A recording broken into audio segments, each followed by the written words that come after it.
Hello YouTubers, Manny here from Manny's How To Workshop with the video today on how to remove a stuck on O2 sensor that you tried to remove from the exhaust manifold, but instead of the sensor coming out by itself, it came out with the fitting that actually goes on the exhaust manifold, and then the sensor screws into it.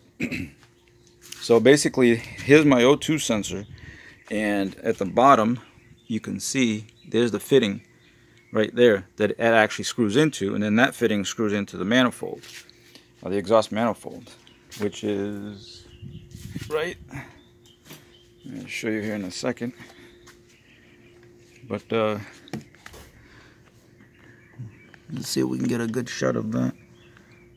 Let me get my pointer in there as a reference. Okay, so the hole is right at the tip of the magnetic, right there. You can see the hole. There's the focus. So you see that hole right there? That's where that fitting was in. And let me tell you, I had a hard time getting it out. I mean, after all, I was trying to get the sensor out, and it took this big breaker bar right here, this 1/2 inch, it's like 2 feet long, yeah, 24-inch breaker bar, plus an extension pipe to put on here, like all the way down to here, for me to be able to get it out. And first I tried using this O2 sensor socket that I got from AutoZone for like 13 bucks. I already had this one here. As you see, it's got the slot on the side. So does this one. It's got a slot right there, but that opening is much wider than this opening. So this would give you a better grip. The only problem is 3/8 drive.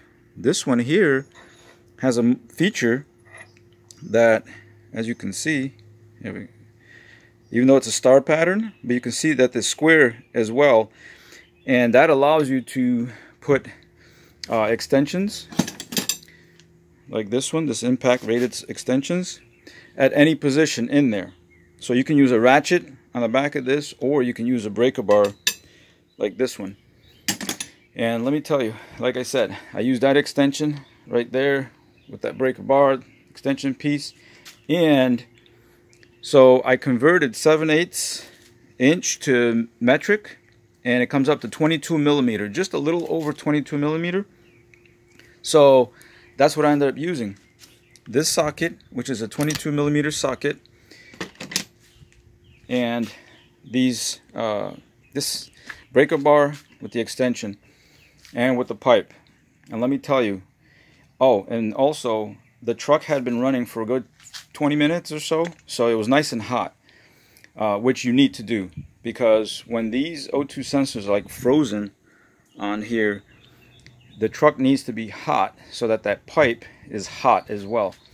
And when it started loosening, you know, and I heard that first snap, and I'm like, oh crap, I snapped my drive, I snapped the socket or whatever.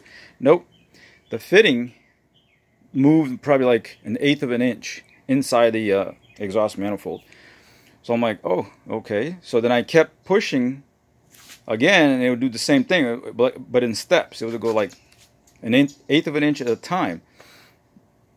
And I'm like, okay, well, something's coming out. And when I removed the socket, and to try to see if it was the sensor that was turning, come to find out, the sensor was not turning. It was the fitting that was turning. And on the fitting itself, hold on, you can see that there's probably only like 4 threads, 4 or 5 threads on there. Let me see, 1, 2, 3, 4, 5, about 5.5 to 6 threads total. But it's close tolerance, so unbelievably, it actually came out. But with the help of this guy also, it's like PB Blaster, but it's like yeah, brakes loose fastener, penetrating catalyst or penetrating oil. And at first I started spraying it, thinking right here by the sensor nut which I don't know why these manufacturers don't make this freaking nut right here a little bit higher, you know, so you get more meat on the socket, whether it's this style socket or it's a freaking, you know, socket like the completely enclosed socket, which that's what I ended up having to use, because because of the gap, when you got so much force pushing against this, what do you think the gap does? It gets bigger, it gets wider. So it allows this to skip over the corner, which I don't know if you can see, but see those marks right there on the corner of the socket? Yeah, that's from the 22 mil, which is completely enclosed around that nut. But if you get more meat, I believe that it would prevent that from happening. And thank God it didn't strip, because every corner of this flat surface looks like it wants to be stripped. So I'm hoping that, still using that along with some of that oil, and another thing, well, now that it's out of the truck, that I can use is my propane tank to heat up this fitting right here, and to make sure that this O2 sensor here, the old one, will let go from the fitting. Now, as you can see, I also cut it right there at the base. You know what? I figured I'm replacing it. It doesn't matter. I mean, I saved the wire connector just in case later on, for some chance, I need to replace, and I can just cut the wires, and, you know, because the connector that comes with the new one doesn't match or whatever. But anyway, I already have 4 brand new O2 sensors in that box right there, which I'm gonna replace. Well, I already replaced one, so I got to replace this one, and then the other 2 I got to check them with my scanner right there to see if they're working right. Hence bringing me this, you know, to this, because this sensor was being lazy. In other words, it wasn't fluctuating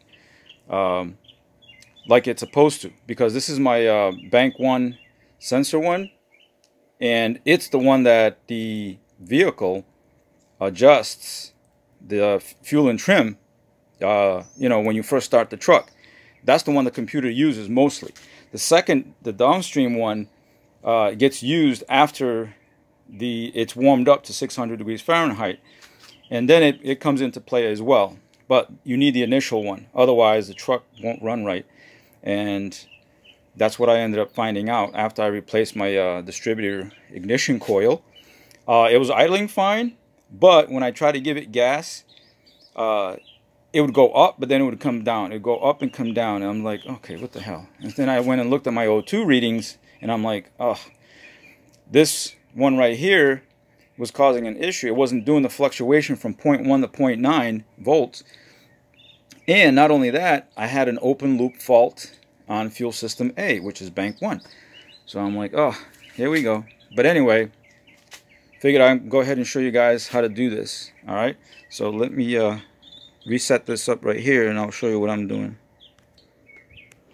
All right, so I got my propane torch handle in hand. I'm gonna go ahead and spray this with a little bit of oil right there. And yeah, this penetrating oil is somewhat flammable, but it's not it's not a big danger when you put the heat on it. Alright, I don't know if you guys can see the flame, but so I'm just going to go ahead and heat the fitting, not necessarily the O2 sensor nut, because I don't want that part to get too hot, so that when I put the socket on it, it doesn't become too soft to where I won't be able to, you know, or the nut will strip. Because like I said, if you can see on that one corner right there, I'm not going to get too close, but on that corner it's shiny. Yeah, see how the oil is burning up, which is okay, because that means it should be able to seep through the threads. Yeah, let me get you. Okay, there we go. So I'm putting most of the heat right on the fitting itself. Which, if the fitting itself is what gets heated, then the metal of the O2 will get released. So the threads from the O2 should be releasing, which they're male threads, and the fitting being female threads. Alright. It's pretty hot out here today, again. But I'm just going to go ahead and burn it off. The rest of that oil. But propane gets pretty hot. I mean, MAPP gas would really get real hot. And this stuff would get cherry red. Now normally if this was all rusted, that's probably what would end up happening. It would get cherry red. Okay. That should be good enough. Go ahead and shut this off. Right there. Set that right there. Alright. And I already have my socket all set. So basically what I'm using here also is, like I said, 22mm socket. And this ratchet is extendable. See, right now it's at the shortest length, which is about 12 inches, but it extends to 18, more leverage. All right, so let me see, is it on the off? Nope. Switch it to the off right there. Set it right there. Okay, and I'm gonna go ahead and pull on this. All right, let's see. Come on, baby. Come on, come on. Let me see. The table wants to move, but come on. Oh, there. Nice. All right. Oop. Hold on. It's getting stuck. Okay. So now the trick is always to put it back in the other position and go back the other way. Turn it. Let's see. All right, tighten it up, and let me just move the camera a little bit here. All right. So I'm gonna take this off for now, and I'm just gonna pull a little bit more oil right there, because the threads are probably dry. And there we go. Let's go back to the off. All right, so you can see right on the bottom that the sensor's turning when I'm turning this. Come on. Oh, let me see. Go back to the on position. Okay, I'm gonna tighten it up again. See, it's turning. So I'm just gonna have, I guess I'm gonna keep playing with this, putting some liquid in there because it's turning, but I need to get more of that liquid in the threads. And so that's pretty much it, guys. So that's all you gotta do. Like I said, if you're lucky enough for that fitting to come out of the truck, take it out, put it on the bench. Much easier to work on over there. And then you can use the penetrating oil, the propane tank to heat it up. And like I said, 22mm is the same as 7/8. And you get your long ratchet or a breaker bar like that one to get it loose. And then just keep putting oil on it until it comes off, because I need those threads to be good, because once I put the new O2 sensor on there, it's got to fit nice and snug. Can't have any leaks or anything like that. Otherwise, you can have bad readings, and then check engine light, and the O2 is not going to get the right information. It's not going to provide the right information to the computer, and it won't work. Alright guys, as always, please rate, comment, subscribe to my channel if you haven't done so. Hit the bell notification for new and upcoming videos, and I'll catch you guys in the next one. Thanks. Bye.